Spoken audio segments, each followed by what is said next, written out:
Hello and welcome to Meister Arts and Crafts. I'm Libby and this week is week 11 of the 12 weeks of holiday card making series. Today I'll be showing you how to make a Cricut foil transfer Christmas card.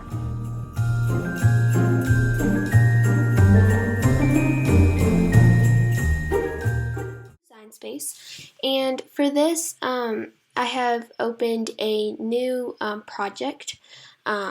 It is untitled at the moment, but we will title it later. To start, I'm going to go down to this upload button. I will click on that, and then I have uploaded the images, but just to show you, I will do it again. So I'm going to click upload, I can click browse. I'm going to click on one of the images. These I will try to link for you in the description box below. Here, I'm going to go back really quick. I did click complex, but you can even click simple and it will work just fine. Then I will click continue. There shouldn't be anything in the background that you need to remove, so you can just click apply and continue. If you want, you can click cut in image. You just have to resize it. I prefer to do print and cut because it sizes it to the right size as I drew it. I do like to click print and cut, and then I will change it to the foil setting later. This one I'm going to do 3 score Chris Preds. And then I'm just going to click upload, and that will bring it over here where I can click on this and I will add it to canvas, but I will add that in a minute because I want to bring in my other one. So I'm going to do just the same thing. I will upload this a little faster here. Just going to name this one to for Christmas Preds. And then I will just upload that one. I will click one and then I will click shift and click the other so I can add them both to canvas at the same time. These should come in here fairly quick. Just taking a minute to load. So these are to the correct size. I will just drag these both over. I am going to do them at the same time just so I save time. So I'm going to go up to this operation section up here, and instead of print and cut, we want it to foil. So I'm going to go to foil, and I want this to be a bold foil because this is an outline image. It defaults to gold foil, but for this one I want silver. You can use any foil that you want, so feel free to change it to any color that you want. Next, I'm going to click not upload on the side, I'm going to click shapes on the side. And I'm just going to click this regular square. When this is brought in, it is 2 by 2, and I'm just going to click this unlock button so that I can change it to whatever size I want. I'm going to go to 4.25 by 5.5 for this first one here.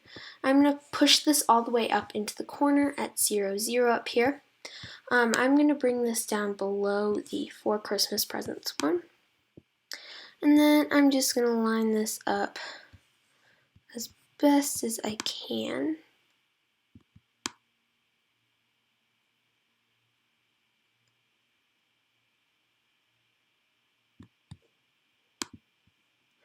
That looks good. I might go up just a smidge to more like that. That way it looks a little bit more centered. Okay, so then I'm going to click and drag so that I have both of these selected, and I'll go over to this side and I'm just going to attach them. I will then, I'm just going to move it around, make sure it looks centered and all that, which it looks pretty good, so I'm just going to keep it there. And for the square, I'm just going to hide it at the moment, and I will bring in another square here. This one, I am going to click the unlock button. This one I'm actually going to do the opposite, so I'm going to have this one be 5.5, this one be 4.25, which is an A2 size. I will drag this so that it's under the 3 Christmas presents one. And then I'm just going to do the same thing and line it up so that it looks good.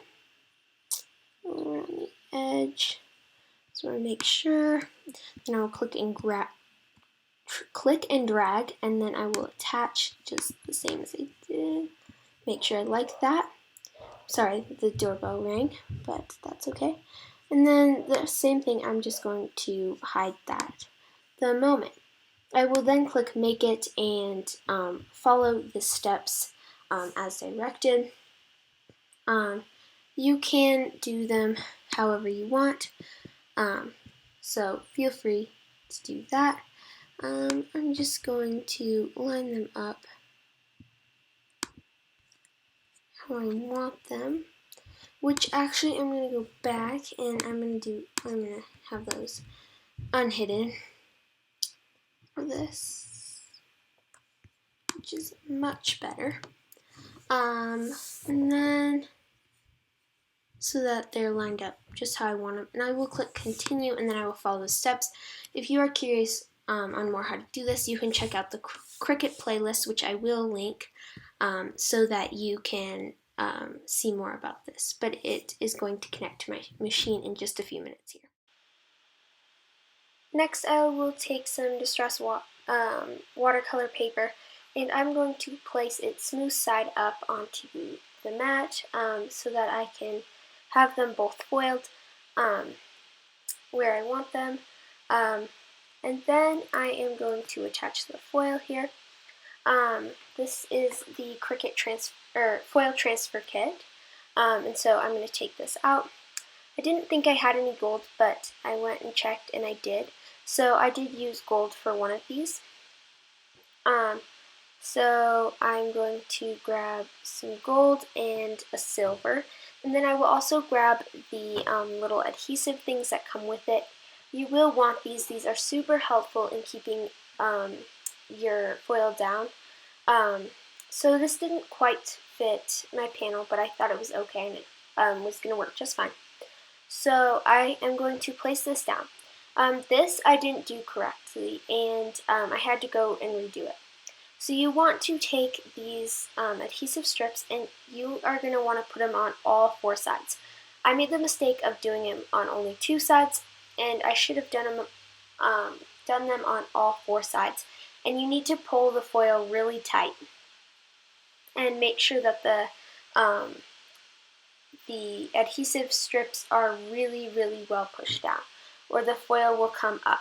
I had trouble with this even after I pulled it straight. So you do need to do that, and I wanted to show you my mistake so that you could fix it for next time, and see that not everything's perfect. So here I've taken my foil transfer tool and I just added the bold foil in there, and then it is going to cut. Again, this one is not the correct one. I did go back and redo it. Even then it didn't turn out perfect. This one I didn't even like in the end, and it just didn't work. I had to get rid of it. It just wasn't working for me. But I did want to show you how I colored it in case you did want to color yours a similar way, and to show you that I make mistakes too. So I'm going to color it in some red and greens, and I will also bring in some yellow, I believe, or maybe I didn't bring any yellow. This one was the only one that worked out of all the ones that I tried, which I did try another one, which I will show you here in just a minute. But yeah, I'm going to bring in some red, and I'm just going to do an imperfect box to just follow the lines, but imperfectly around there. And I think this created a cool effect. You can use Crayola markers, you can use Distress inks like I did here.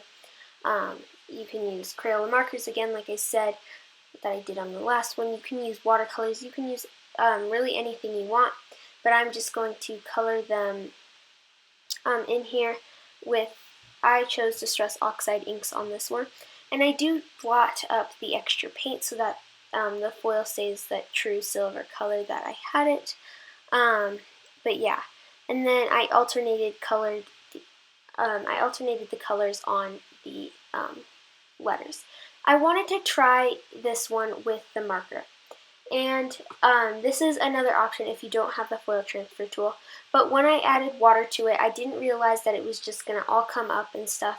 So I decided that, when I did it, all the ink just smushed, and I decided that didn't work. So I wanted to show you for your next time and to not choose watercolor if you are going to do the pen.